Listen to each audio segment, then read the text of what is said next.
सो केमती अच्छा पिलाने भलरे अच्छा ना सेमती भलरे था स्वागत करुच्ची आप फेवरेट चैनल सुपर स्टडी को। तो पिलाने +3 आपणकर उत्कल यूनिवर्सिटी पिलांकर फास्ट सेमिस्टर एग्जाम जो रहीगला सेटा केबे आरंभ हो जाउची ना 18 रे। आमे पिलाने कोर 1 टा आपणकर प्रीवियस वर्षर जो क्वेश्चन टा सेठी देखि देथिले आज देखिबा कोर 2 हैला। कोर 2 रे सब केमती कोन क्वेश्चन आछि ताकू देखिबा। कोन देला ना जर्मनी रो प्रथम मानसिक लैबोरेटरी किए विकसित करिथिले किए विकसित करिथिले कहलो देखि भाव टिके किए विकसित करिथिले ना विलियम वांट ही विकसित करथिले। तापर क्वेश्चन देला कि शिक्षणर परिपक्वतार प्रभाव शिक्षणर जो परिपक्वतार प्रभाव होची तार शीर्षक एक अध्ययन जार स्वाधीनता चलन डैश थाए। ओडिया को क्वेश्चन टिके कण डिफरेंट लागुची तो जेते बेले ओडिया क्वेश्चन टिके डिफरेंट लागिबो तार टिके इंग्लिश पढ़ीदेव। हाँ ओडिया क्वेश्चन बुझीउनी काले इंग्लिशटा टिके पढ़ीदेली आपण भावी तो मुझे ओडिया बुझीपारुनी इंग्लिश रे कौन बुझीपारि ना एमती इंग्लिश रो बहुत मीनिंग थाए जोटा कि आमे जानी था बट ओडिया रे आमे ताकू जानि नथौ हैला। तोरा आंसर पिला कौन हबो ना पंक्तिकरण हेजिबो। तापर देला बौद्धिक विकास रो सिद्धांत किए विकसित करथिले बौद्धिक जो अछि से जो सिद्धांत को किए विकास करथिले ना जॉन पियाजे से ही विकसित करथिले।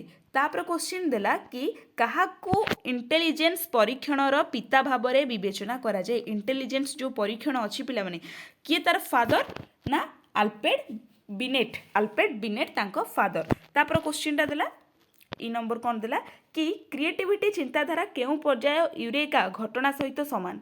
क्रिएटिविटी चिंताधारा केउ पर्यायर यूरेका घटना सहित समान एटा टिके आपण तार आंसर देखिदेबे मु देखिनी एक्चुअली। तापर क्वेश्चन देला स्तरमूलक प्रक्रिया पाइबारे केउ प्रकार रे कंडीशनर अधिक प्रभावित। स्तरमूलक जो प्रक्रिया अछि सेटा पाइबारे केउ कंडीशनर अधिक प्रभावशील केउ कंडीशनर आपण कमेंट करंतु मु भी आर आंसर ता देखिनी एडियास बहुत आदरे आंसर अच्छी जोड़े कि मु भी एते सर्च करि पाउनी एटा टिके शॉर्ट क्वेश्चन बहुत कष्ट देछि। अंतर्निहित शिक्षण उपरे किए परीक्षण करिथिले अंतर्निहित जो परीक्षण अच्छी ताकू किए अंतर्निहित जो शिक्षा अच्छी सॉरी ताकू किए परीक्षण करथिले ना वोल्फगांग कोहलर। वोल्फगांग आपण एंती लिखि परिबे वोल्फगांग सॉरी एंती वोल्फगांग कोहलर बुझेला एमती लिखिपारे।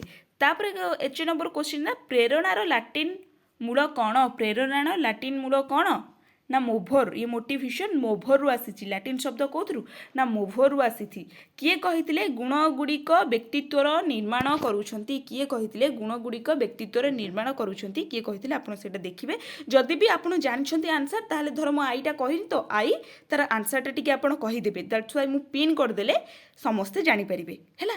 नहले मु जदि पछे टिके देखिकरी कोन केमती तार आंसर सेटा भी कहि देबी। तापर देला व्यक्ति मूल्यांकन केउ प्रकारर कौशल हेउची रोज चार्ज लॉन्गबर्ट परीक्षा व्यक्ति मूल्यांकन केउ प्रकारर कौशल एटा हैला। एटार भी शॉर्ट क्वेश्चन एटा शॉर्ट क्वेश्चन बहुत टिके टॉप देछि तो आपण टिके से हिसाब रे कोर 2 रो प्रिपरेशन करंतु कारण शॉर्ट क्वेश्चन सब बेले बहुत भीतर पकई थाई जेते प्रैक्टिस करो बहुत भीतर पकई थाई। तापर 2 नंबर आसला 2 नंबर 9टा क्वेश्चन आपण को देथिबा आ आपण कंपलसरी ताकू करिवे 9टा जाक कंपलसरी कौन देला ना पर्यवेक्षण पद्धतिर 2टी सुविधा उल्लेखन कर। मु पढ़ाई पर्यवेक्षण पद्धति कौन ताकू पढ़ाई तार 2टी कौन करेंगे ना सुविधा को उल्लेखन करेंगे। तापर क्वेश्चन देला विकास प्रक्रिया रे विभिन्न प्रकार क्रम विषय उल्लेख कर केतेटा तार क्रम अच्छी प्रोसेस कौन अच्छी ताकू तमें एनालाइज करिवो। बुद्धि सर्वभारतीय व्याख्या कर बुद्धि केमिति सर्वभारतीय तमें सेटा को व्याख्या करिवो। तापर देला बुद्धिमत्ता मौखिक परीक्षा एवं अणमौखिक परीक्षा मध्य रे पार्थक्य देख। बुद्धिमत्ता मौखिक परीक्षा कौन एवं अणमौखिक परीक्षा कौन पार्थक्य दीटा पार्थक्य रु दीटा चारटा लिखिदेले तुम कंप्लीट टोटाली ऊपर 2 मार्क पाइबो। तापर क्वेश्चन देला परिपक्वता शिक्षा सहित किपरि जड़ित परिपक्वता जो रहिला सेटा शिक्षा सहित किपरि जड़ित तमे ताको एनालाइज करिवो। विभिन्न प्रकारर मध्यवर्ती सूची कौन विभिन्न प्रकारर मध्यवर्ती कार्यसूची सॉरी एटा कार्यसूची कौन सेटा को ବର୍ଣ୍ଣନା କରିବ। ତାପରେ ଦେଲା ପ୍ରେରଣାର କାର୍ଯ୍ୟଗୁଡ଼ିକ କ'ଣ, ମୋଟିଭେସନର ସବୁ ଫଙ୍କସନ୍ କ'ଣ ଅଛି, ପ୍ରେରଣା କ'ଣ କରେ ତାକୁ ମଧ୍ୟ ଆନାଲାଇଜ୍ କରିବ।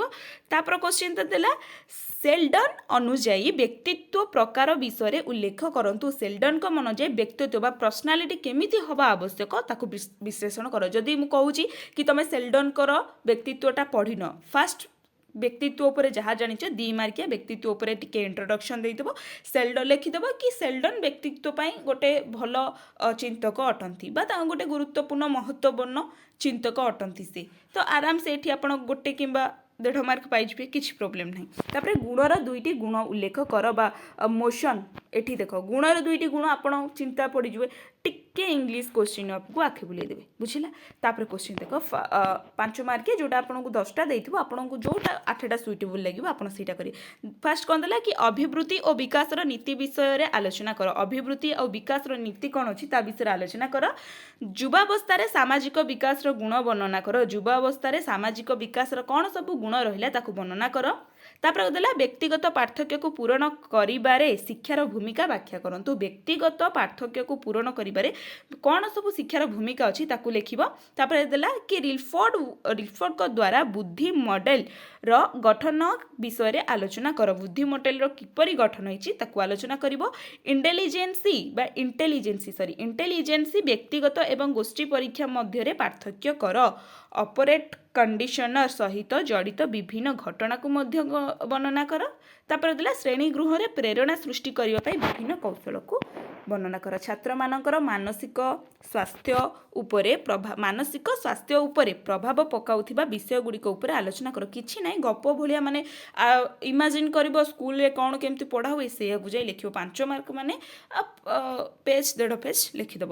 ଜଣେ ଶିକ୍ଷକଙ୍କ ପାଇଁ ମାନସିକ ସ୍ୱାସ୍ଥ୍ୟର ମହତ୍ତ୍ୱ ବର୍ଣ୍ଣନା କରନ୍ତୁ। ଗୋଟେ ଶିକ୍ଷକଙ୍କ ପାଇଁ, ଏଠି ଦେଲା ଟିଚର୍ଙ୍କ ପାଇଁ ଗୋଟେ ମାନସିକ ସ୍ୱାସ୍ଥ୍ୟ କ'ଣ ଇମ୍ପୋର୍ଟାନ୍ସ ରଖେ ସେଇଟା ଉପରେ ଲେଖିବ। ଦେନ୍ ଦେଲା ଆଲଫୋର୍ଡର ଗୁଣ ସିଦ୍ଧାନ୍ତ ବର୍ଣ୍ଣନା କର। ଆଲଫୋର୍ଡଙ୍କ ଯେଉଁ ଗୁଣ ସିଦ୍ଧାନ୍ତ ଅଛି ତାକୁ ମଧ୍ୟ ବର୍ଣ୍ଣନା କର। ତାପରେ ଏଠି ଆସିଲା ଲଙ୍ଗ କ୍ୱେଶ୍ଚିନ୍, ଯେଉଁଟାକି ଆପଣଙ୍କୁ 5ଟା ଦେଇଥିବ, ଆପଣ 4ଟା କରିବେ ହେଲା। ଶ୍ରେଣୀ ଗୃହ ଶିକ୍ଷକଙ୍କ ପାଇଁ ଶିକ୍ଷାଗତ ମନୋବିଜ୍ଞାନର ପ୍ରାସଙ୍ଗିକତା ବିଷୟରେ ଆଲୋଚନା କର। ଦେନ୍ ତାପରେ କ୍ୱେଶ୍ଚିନ୍ କ'ଣ ଦେଲା ନା ଶିକ୍ଷାର ଶାସ୍ତ୍ରୀୟ କଣ୍ଡିସନର ସିଦ୍ଧାନ୍ତର ଶିକ୍ଷାଗତ ପ୍ରଭାବ ବର୍ଣ୍ଣନା କର। ତାପରେ ଦେଲା ସୃଜନଶୀଳତା କ'ଣ, ଦ୍ରୁତ ସୃଜନଶୀଳତା ପାଇଁ ବିଭିନ୍ନ ରଣନୀତି ବର୍ଣ୍ଣନା କର। ତାପରେ କ୍ୱେଶ୍ଚିନ୍ ଦେଲା ଶିକ୍ଷଣ ପାଇଁ ଗଠନମୂଳକ ଆଭିମୁଖ୍ୟ ନୀତି ବିଷୟରେ ଆଲୋଚନା କର ଏବଂ ବିଭିନ୍ନ ପ୍ରକାରର ସମାଯୋଜନା ଯନ୍ତ୍ର ବ୍ୟାଖ୍ୟା କର। ସମାଯୋଜନାର ଯେଉଁ ଯନ୍ତ୍ର ଅଛି ତାକୁ ମଧ୍ୟ ବ୍ୟାଖ୍ୟା କର ହେଲା। ଏଇଟା 5ଟା କ୍ୱେଶ୍ଚିନ୍ ଯେଉଁଟା ଆପଣଙ୍କୁ ସୁଇଟେବୁଲ୍ ଲାଗିବ। ଆଉ ବହୁତ ଭଲସେ ପଢ଼ାପଢ଼ି କର, ଫାଷ୍ଟ ଏକ୍ଜାମ୍ ବହୁତ ବଢ଼ିଆ ସେ ଯିବ ହୋପଫୁଲି। ତ ରହିଲି, ନମସ୍କାର, ଜୟ ଜଗନ୍ନାଥ।